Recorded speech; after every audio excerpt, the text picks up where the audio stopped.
Fidèles téléspectateurs, bonsoir et bienvenue dans votre émission Rendez-vous du soir. Le rendez-vous du soir, au menu de cet entretien, nous allons parler de difficultés d'application de la loi sur la sous-traitance. Nous parlons du contrat chinois, mais également nous allons aborder la loi à l'accès à l'information. Mais l'actualité, vous le savez, la visite du président Macron, mais également cette déclaration de cesser le feu du mouvement M23, le mouvement rebelle qui opère depuis un certain temps à l'est de la République démocratique du Congo. Mais avec qui nous allons aborder tous ces sujets. Je reçois pour vous M. Luc Kabunangu, qui est le père plutôt de la philosophie Léopard, mais également il est cadre de l'UDPS et aussi membre de la commission égalité hommes et femmes de l'UDPS et vice-président de l'AJPRO, c'est ça? Voilà, deuxième vice-président de l'AJPRO, l'association des jeunes professionnels de l'UDPS. Voilà. Oui. Il a toutes ces casquettes, nous en parlons ce soir avec lui, nous allons aborder ces sujets. Alors, Monsieur Luc, comment vous allez? Je vais très bien, merci Madame Leta, et encore une fois, merci de m'avoir invité à partager votre émission ce soir. D'accord. Alors, Monsieur Luc, vous êtes le père de la philosophie Léopard. Nous voulons d'abord savoir le concept philosophie Léopard veut dire quoi? En fait, le concept de la philosophie Léopard, je ne l'ai pas dit plusieurs fois, mais il a été inspiré par la vision du chef de l'État qui a été celle de regrouper tous les Congolais, toutes les filles et tous les fils du pays pour essayer de trouver une nouvelle voie après l'échec de la coalition FCC-CACH pour améliorer la gouvernance de la République et finalement orienter le pays vers une direction de bonne gouvernance et de développement particulièrement économique. Et on commence à résoudre les questions sociales de la population. C'est à ce moment-là que nous nous sommes rendus compte qu'avec cette vision et cette ambition, il était important de développer certains principes, certaines valeurs qui permettent à ce que les Congolais puissent arriver à se rassembler avec un esprit patriotique et travailler ensemble pour les intérêts communs de la République, au-delà des différences, des affiliations, parce que là, on ouvrait les portes à tous les partis, même au groupement FCC qui tombait, mais la porte leur a été ouverte. Et en même temps, avec l'idée d'améliorer la gouvernance, c'est-à-dire de renforcer les facteurs de bonne gouvernance. Et le concept ou la philosophie Léopard est déjà ancré dans le Congolais, où en fait tous les éléments dont nous avons besoin, tous les principes et même les normes dont nous avons besoin pour réaliser cette vision du chef de l'État, nous les trouvons dans le Congolais autour du football au niveau de l'équipe nationale des Léopards. Voilà pourquoi nous l'appelons philosophie Léopard, parce que les Léopards réunissent, rassemblent tous les Congolais ensemble, au-delà des affiliations particulières, au-delà des clivages. Il n'y a pas de division autour de Léopard, il n'y a pas de tribalisme. Tout le monde comprend qu'il faut une éthique avérée pour que les léopards puissent gagner. C'est déjà un des facteurs de bonne gouvernance. Alors, et ça continue. D'accord. J'aime bien votre slogan « C'est possible ». C'est possible. Et pourquoi vous le dites souvent? C'est possible parce que d'abord, nous avons cru en cette nouvelle vision et que si les Congolais se mettaient ensemble et travaillaient de la même façon que nous demandons aux léopards de travailler sur terrain, nous exigeons des résultats. Nous pensons qu'avec la même attitude que c'était possible. Mais aussi pour revenir à plusieurs reprises, à chaque fois que nous sommes face à certaines difficultés, moi je le vois quand je suis à la base à la cité, nous parlons de lutte contre la pauvreté, oui. Et vous avez des gens qui n'y croient pas et qui vous disent, est-ce que vous pensez que vous pourrez le réaliser? Alors, nous sortons ce slogan et pour vous répondez, c'est possible. Éventuellement, de la même façon que nous avons cru que les Léopards avaient une chance à battre le Maroc et à se qualifier pour la Coupe du Monde, c'est possible aussi, et surtout si nous mettons toutes les ressources possibles pour quelques projets que ce soit de la République avec la mobilisation congolaise, comme nous sommes en train de voir que c'est possible de gagner cette guerre contre le Rwanda. Le Rwanda, ok. Oui. Alors, Monsieur Luc, les gens vous reconnaissent par rapport à votre cheval de bataille qui est la sous-traitance. Oui. La loi sur la sous-traitance qui amène à organiser, en fait, non seulement organiser, mais lutter contre la pauvreté. Oui. Alors, cette loi, jusqu'à présent, vous vous plaignez par rapport à vos tweets, par rapport à vos publications, que la loi n'est pas, je peux dire que la loi n'est pas appliquée. Oui. Alors, pourquoi cette loi tarde à être appliquée? Bon, écoutez, il y a beaucoup de failles dans l'application de la loi fixant les règles ou dans l'effectivité de la loi fixant les règles applicables à la sous-traitance dans le secteur privé. Nos dernières sorties ici, nous avons parlé de la certification des entrepreneurs congolais.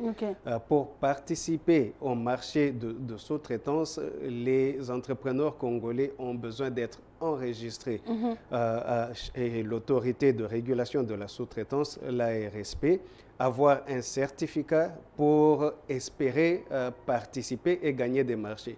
Il se fait que c'est d'ailleurs l'une des grandes réalisations jusque-là de l'ARSP. On vous dira à chaque fois quand on parle des grandes réalisations, on vous dira maintenant nous savons enregistré, nous avons déjà 5000 plus entreprises enregistrées. Oui, là ce sont les Congolais et que les entreprises principales, il y en a autant.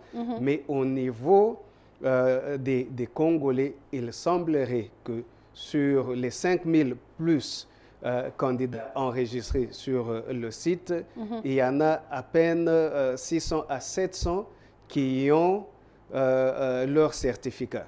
Ça fait que sans le certificat, ils ne peuvent pas avoir accès au marché.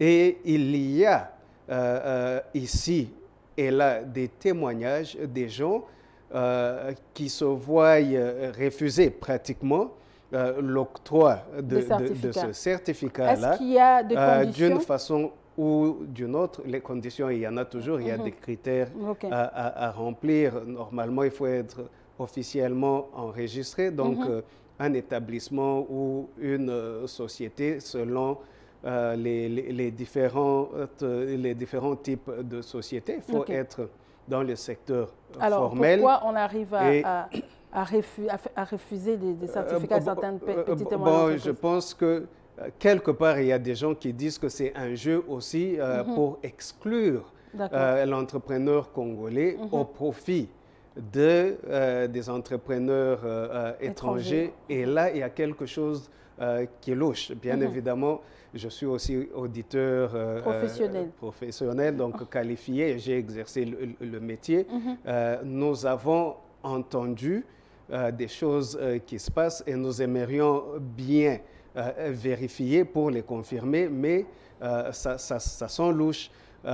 Une autre raison qu'on nous a donnée, c'est qu'il n'y avait plus de papier pour faire, comme c'est un imprimé de valeur, il n'y avait plus de papier pour imprimer les certificats et voilà pourquoi on n'octroyait plus de certificats. Mais ça fait déjà, à ma récollection, plus d'une année. Et si vous considérez qu'il y a moins de 20% seulement d'entrepreneurs qui ont ce certificat-là, vous allez vous rendre compte que ça fait longtemps qu'on a arrêté d'octroyer les certificats. Et donc, on pose encore une barrière additionnelle à l'entrepreneur congolais qui a déjà des difficultés à gagner le marché. Ça fait que même ceux-là qui se battent d'eux-mêmes et qui se créent leurs propres opportunités, ils se voient butés à cette barrière et deux fois, ils perdent des opportunités à cause de cette barrière. Mais cette barrière, en ce qui me concerne personnellement, quand je l'ai étudiée, quand je l'ai analysée, elle n'a aucune valeur ajoutée dans le processus, ni pour l'entrepreneur congolais, ni pour l'entreprise principale, parce qu'elle est supposée reconnaître l'entrepreneur congolais qui qualifie. C'est selon les critères de la loi, et le critère le plus fondamental ici, c'est le capital, qu'il y ait un capital congolais majoritaire, donc de plus de 50%. D'accord. Or, avec cet enregistrement et ce certificat, il n'y a pas de vérification préalable pour affirmer que, en fait, ce sont les Congolais qui sont majoritaires dans une structure. D'où on parle aussi de cette tricherie très bien connue de prête-nom ou le fronting. Mais on se limite à ça. Ça fait que pour les malins qui usent des prête-noms pour s'enregistrer, ils sont enregistrés normalement, officiellement. Alors que les entrepreneurs congolais ne sont pas enregistrés. Ils ont accès au marché, alors qu'ils ne devraient pas. Donc, si nous mettons une mesure en place, nous devons nous assurer qu'elle fonctionne et qu'elle produise des résultats, et non pas qu'elle est ouverte à la validation des gens qui, normalement, devraient être exclus du processus. D'accord. Alors, vous parlez également des entreprises principales qui violent la loi. Qu'en est-il? Bon, écoutez, le chef de l'État, le président de la République, a demandé à plusieurs reprises que les entreprises soient sanctionnées. Il y a résistance, il y a violation, il n'y a pas de sanction. Alors, ça continue. S'il n'y a pas de sanctions, donc il n'y a aucune mesure contraignante, il n'y a pas de conséquences, eh bien, les gens vont continuer. Le président de la République avait demandé qu'on sanctionne. Il a même demandé qu'on applique la sanction ultime, celle de fermer certaines entreprises. Mais bon, dès que le président parle, on se dépêche sur terrain pour des contrôles. Mais malheureusement, nous n'avons jamais les résultats de ces contrôles.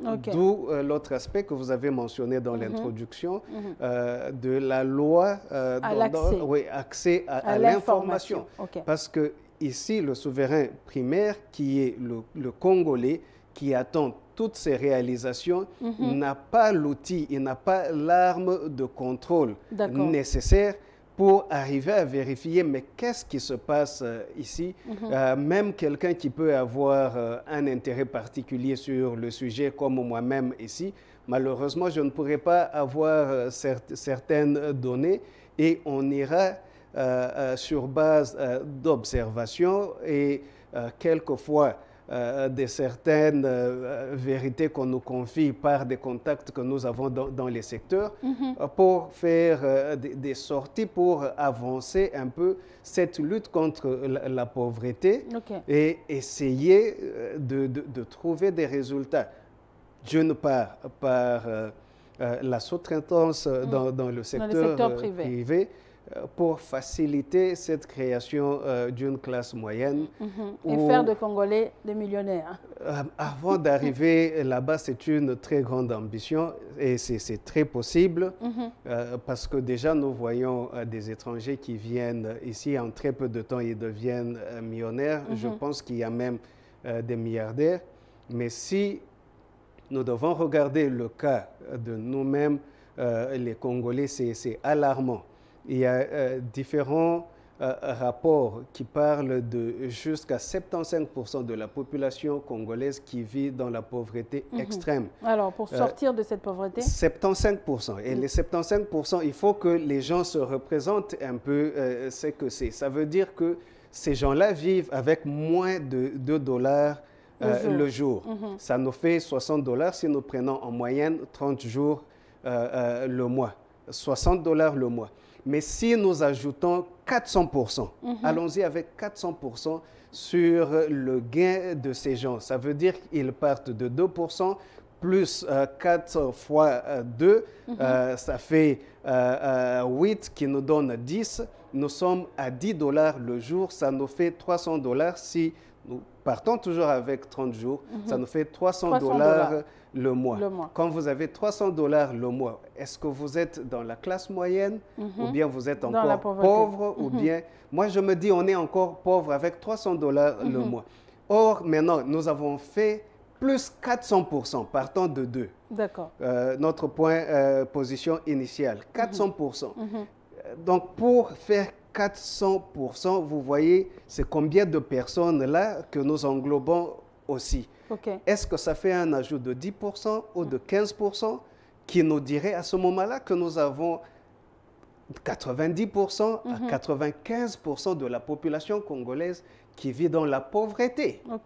Parce que nous parlons souvent de la pauvreté extrême, mais la pauvreté en général, ça veut dire que probablement nous avons 90%, 90% à 95% de la population congolaise qui vit dans la pauvreté, avec un pays extrêmement riche, probablement le pays le plus riche au monde, qui a vu les Français venir défiler ici, les Rwandais nous agresser de l'autre côté.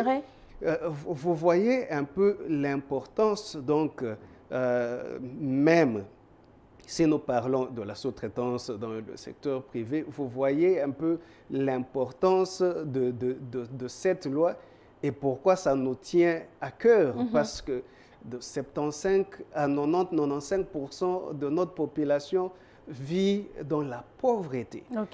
La sous-traitance ne va pas résoudre tous les problèmes, mais elle va nous avancer d'un très grand pas, d'un pas géant.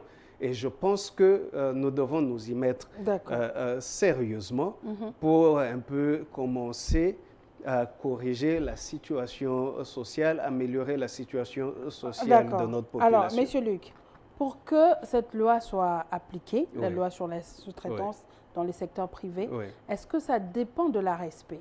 Est-ce que c'est l'ARSP qui doit faire plus de... C'est l'organe technique, c'est l'ARSP qui a la responsabilité de faire appliquer cette loi. Et là où l'ARSP serait bloquée, elle a aussi le pouvoir ou elle a cette ouverture de faire appel au gouvernement pour que le gouvernement puisse la renforcer par d'autres lois, s'il faut des lois, par des arrêtés ministériels si il en faut. Et d'ailleurs, nous avons vu dans le passé sur votre podium ici, ou sur votre plateau, j'ai posé encore un problème de certains secteurs qui étaient exclus du champ d'application de la sous-traitance dans le secteur privé, notamment les banques, les assurances, la pharmacie, je crois dans le secteur médical aussi. Et nous avons vu dernièrement cette dame qui a développé une application pharmaceutique qui s'est promenée un peu dans la République. Elle a fait notre fierté, elle a été reçue par les autorités du pays, mais elle a été notamment reçue par l'ARSP. Or, l'ARSP, nous avons touché l'ARSP plus d'une fois pour demander à ce que ces champs d'application qui ont été exclus, que l'on puisse revoir cela. Ça veut dire que, selon la loi, aujourd'hui, cette jeune dame ne peut pas être assistée formellement par l'ARSP. Ça, c'est un.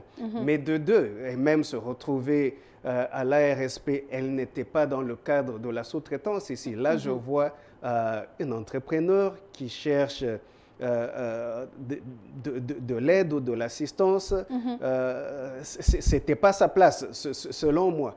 Et donc, cet exemple, nous le prenons pour dire, aussi longtemps que nous ne sommes pas bien focalisés sur le travail que nous devons faire à l'autorité de régulation et que nous commençons à nous rendre effectifs sur terrain, nous allons perdre beaucoup de temps pendant que notre population croupit sous une pauvreté que nous connaissons tous, donc nous en sommes conscients. je pense que nous devons nous corriger quand même et assez rapidement. D'accord. Alors, nous corriger assez rapidement. Oui. Qu'est-ce que l'ARSP doit faire alors pour l'application, pour une bonne application de cette loi? Il faut me payer si vous cherchez. Non. Parce que vous pouvez donner quelques pistes de solutions. J'ai passé beaucoup de temps à faire de recherches. J'ai quand même toute une liste de points, selon moi, à mon avis, que l'on peut appliquer. Mais la plus facile, je crois que nous devons avoir un peu plus de transparence dans les opérations. C'est par là que les questions d'enregistrement et de certification, il doit y avoir une ouverture. Okay. Si on s'impose une discipline de transparence où on publie même les rapports, je crois qu'on va se donner aussi on va prendre cette responsabilité de corriger les résultats qui ne sont pas probants. Alors là, ça, c'est un. De deux, oui. Il faut quand même faire ces contrôles-là. Après les contrôles, il faut publier les résultats. Nous avons parlé de cela. Mais je pense qu'il faut sanctionner parce que s'il n'y a pas de mesures contraignantes, ça ne va pas changer. La publication des résultats peut avoir un impact positif, beaucoup plus positif même que les mesures contraignantes que nous avons à notre disposition selon la loi aujourd'hui, parce que là, à part la mesure extrême de fermeture, les autres, ce sont des pénalités allant à hauteur de 25 000 à 50 000 $ dans un secteur où les gens manipulent des millions et des milliards. Je crois que les gens peuvent s'en passer facilement. D'accord. J'ai expérimenté cela dans mon métier d'auditeur. J'ai été auditeur dans une entreprise qui faisait des millions, mais en faisant des mauvaises pratiques.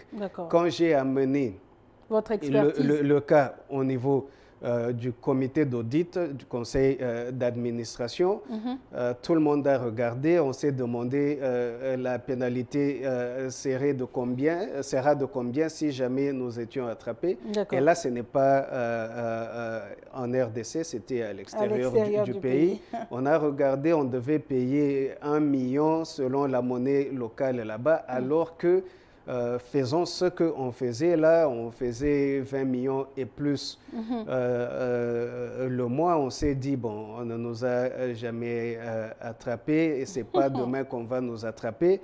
Et bon, on s'est dit, on continue. Le jour qu'on nous attrapera, on payera la pénalité. Le jour qu'on nous a attrapés, la pénalité ne nous a pas fait mal, mais la réputation de l'entreprise qui a été détruite complètement a fait qu'on puisse fermer. Il fallait fermer, restructurer et recréer une nouvelle entreprise. Donc, je pense que publier ces résultats-là des contrôles, et d'ailleurs, dans le monde anglophone, on parle de name and shame. Ça veut dire il faut les exposer pour qu'ils puissent se gêner, qu'ils puissent avoir honte, mais ça affecte leur réputation aussi. Là, je conseillerais à l'ARSP de faire cela. Je pense que ça fera plus mal que la pénalité de 50 000 $. On va s'en passer parce qu'on fait des millions, 50 000, c'est quoi? D'accord. Merci beaucoup. Au moins, vous avez donné quelques pistes de solutions. Voilà. OK. Alors, Monsieur Luc, nous allons passer. Vous venez de dire tout à l'heure que les expatriés français ont été dans nos murs avec le président Macron. Alors, il y a eu des contrats qui se sont faits. Alors, nous allons parler de ce contrat chinois. OK. Où, par rapport à vos publications, vous avez dit que ce contrat est un arnaque. Pourquoi d'abord dire ces mots-là? Peut-être que j'ai utilisé ce terme-là partant du rapport de l'IGF que nous avons vu, nous avons lu certains éléments de ce contrat-là. Dès le départ, déjà, ce que nous avons appris est que le contrat lui-même à sa signature, il n'était pas équilibré. Il était extrêmement en défaveur de la RDC. C'est là que commence l'arnaque. Mais elle continue aussi.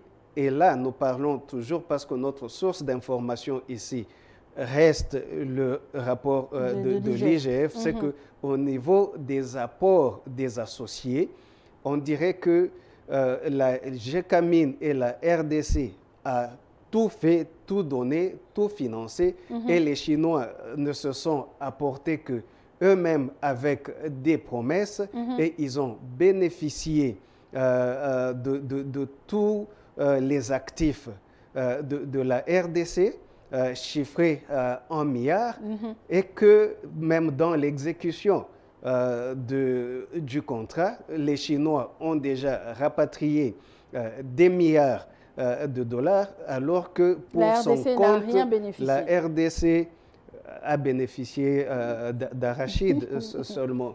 Quand les autres ont pris des milliards, nous sommes au niveau de 300 millions de dollars qui se sont retrouvés dans certaines infrastructures, alors que c'est la GECAMIN qui a tout donné de par l'actif, et même dans les parts sociales, on nous a encore dribblé là-bas, on nous a donné 32%, alors que les autres ont pris 68%, et quand on lit le rapport de l'IGF, c'est même contrairement aux différentes lois qui existent. Donc, on dirait que le deal ici n'a fait que violer des lois en la matière et en même temps pris tout le patrimoine congolais et le donner aux Chinois.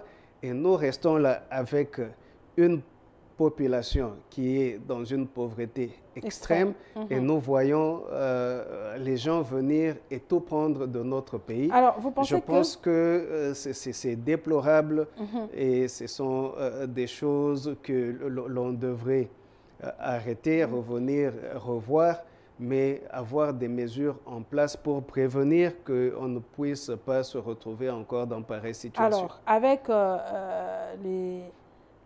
le français, s'il y avait un contrat, est-ce qu'on doit avoir accès à ces informations aujourd'hui pour ne pas être dupé? Voilà pourquoi nous aimerions aussi appeler à ce que cette loi sur l'accès à l'information soit promulguée.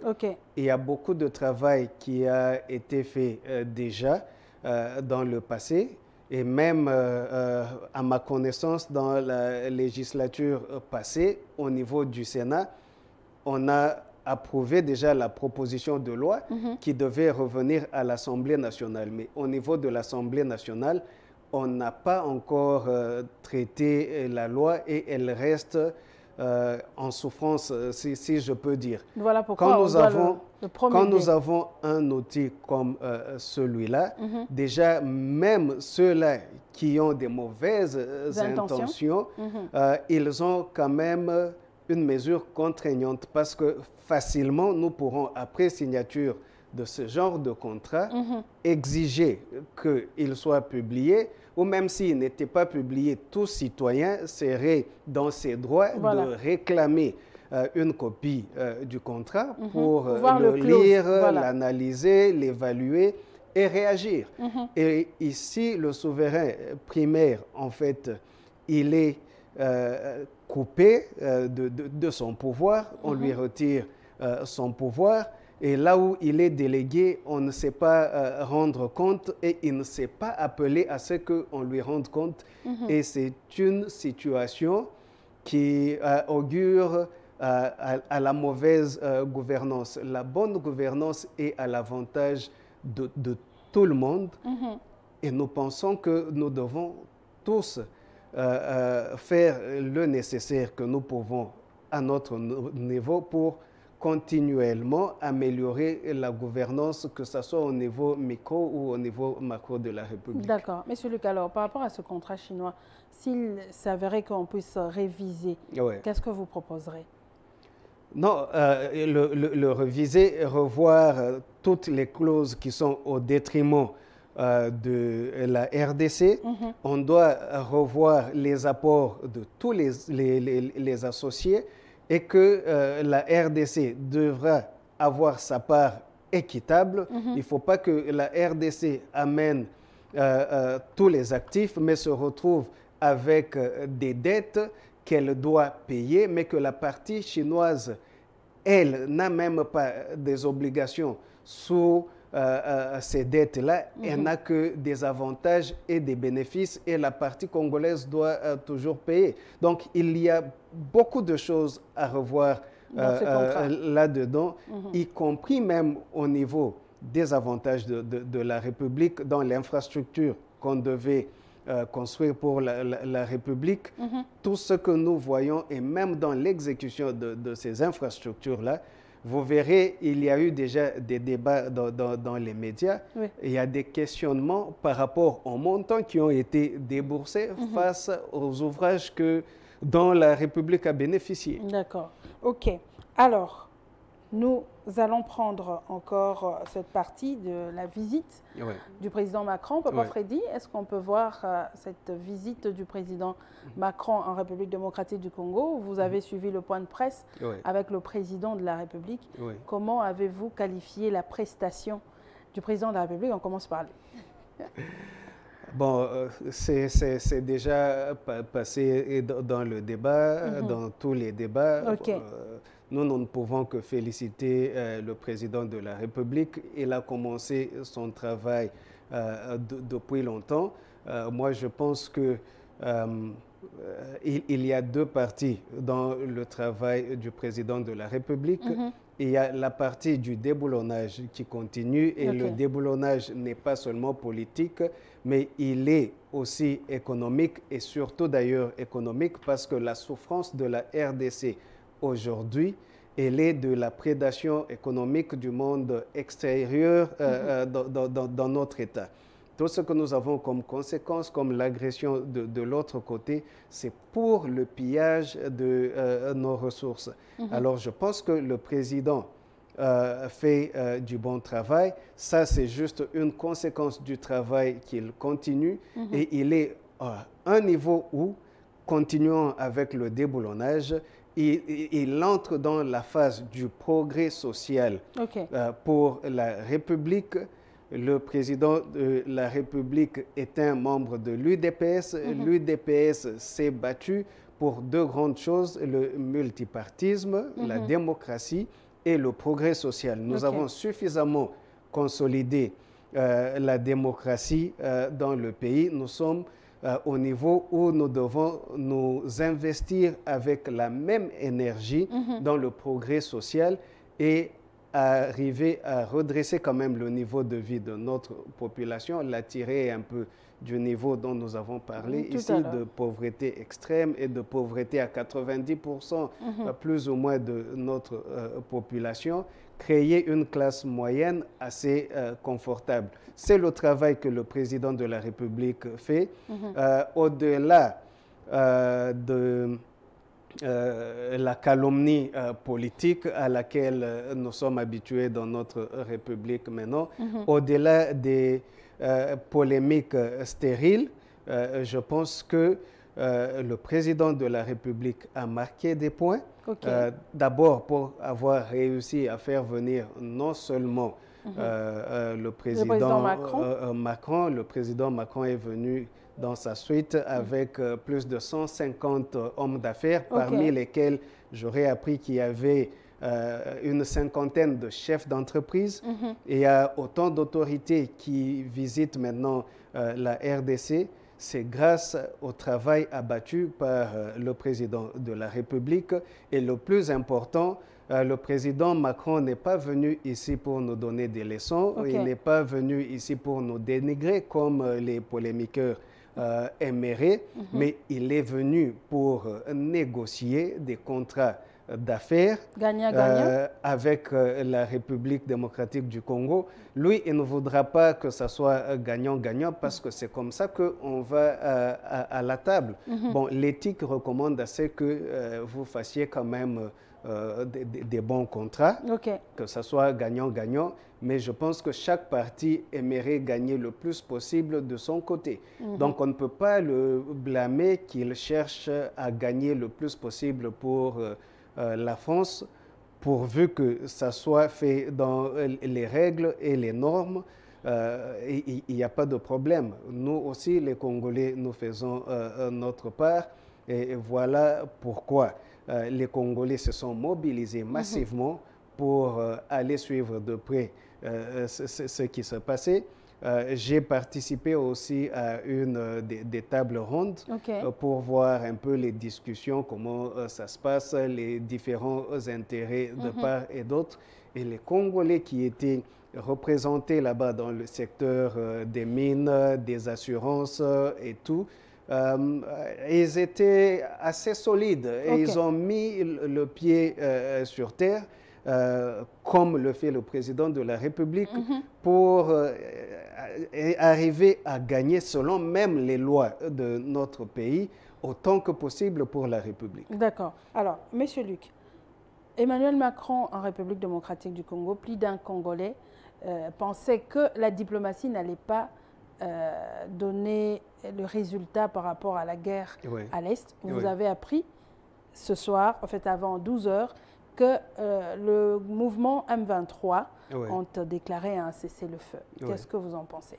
Écoutez, tout ça c'est un processus. Ce n'est pas seulement quand Emmanuel Macron est venu, il l'a dit lui-même, il travaillait déjà sur le cas RDC depuis un certain temps, en parlant à toutes les parties prenantes.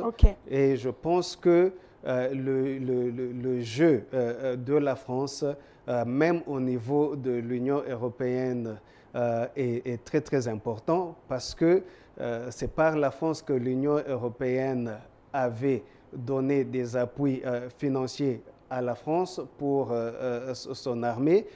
C'est par la France encore que même les Nations Unies avaient reconduit ce que nous avons appelé sanctions, mais le régime de notification pour l'achat des armes. Et c'est par la France encore que cette mesure a été levée.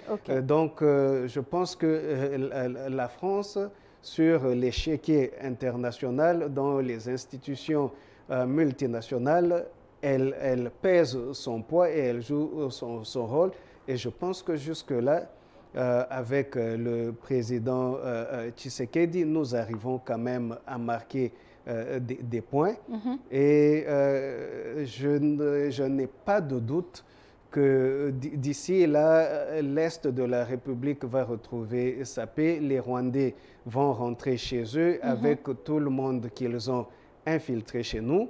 Ça ne sera pas par la bonne volonté, mais c'est par le travail abattu, le combat abattu par les Congolais, parce que même la diplomatie, là, c'est un combat, ce n'est pas donné gratuitement. Il faut gagner, marquer les points diplomatiquement. En même temps, sur terrain, avec la riposte que nous opposons à ces agresseurs, ils se rendent compte que les choses ne sont pas faciles, donc ils n'ont pas de choix, ils n'ont qu'à déposer les armes, ils vont retourner chez eux et nous allons aussi voir comment nous allons gérer la situation des brebis galeuses congolaises qui s'étaient retrouvées de l'autre côté. Alors, Monsieur Luc, vous êtes cadre de l'UDPS, permettez-moi de vous poser cette question. Le président de la République a récemment à Genève dit que les élections pouvaient être hypothétiques. La CENI a également relayé le message. Est-ce que vous pensez qu'il y aura... Le président n'a pas dit que les élections pouvaient être hypothétiques. Le président a dit que la situation sur terrain hypothéquait les élections en République démocratique du Congo. Mais vous vous rendrez compte que personnellement, j'ai commencé à écrire là-dessus il y a déjà quelques mois parce que je le voyais venir. Et moi, je pensais que les Congolais devaient, au-delà d'être ce que moi j'appelle inutilement partisans, à la philosophie léopard, nous savons que nous avons un avenir commun. Nous connaissons tous les réalités sur terrain qui peuvent faire à ce que nous puissions connaître du retard dans l'organisation des élections. Moi, je pense que vous croyez qu'il y aura élection cette année? Moi, je pense que nous devons nous mettre autour de la même table, des tables de discussion avec des experts dans différents domaines, notamment dans la Constitution, parce qu'il y a une crainte, c'est qu'on parle de glissement qui n'est pas constitutionnel. Voilà. En même temps, on parle de compromis politique ou de gouvernement élargi. Ce n'est pas constitutionnel. Moi, je pense que nous devons rester le plus possible dans la Constitution et voir ce que nous pouvons faire. Nous, à l'UDPS, nous aurions voulu avoir les élections hier ou avant-hier pour des raisons évidentes. Nous voulons donner une majorité imposante au président de la République pour nous permettre d'améliorer la gestion de la République et de pousser la vision du chef de l'État qui est notre vision. Malheureusement, les réalités sur terrain font que nous connaissons des retards, notamment quand vous prenez le cas de l'Est avec tous les déplacés. Bon, on peut les enrôler où? Là où ils sont, on parle de plus de 600 000. On parle de plus de 600 000.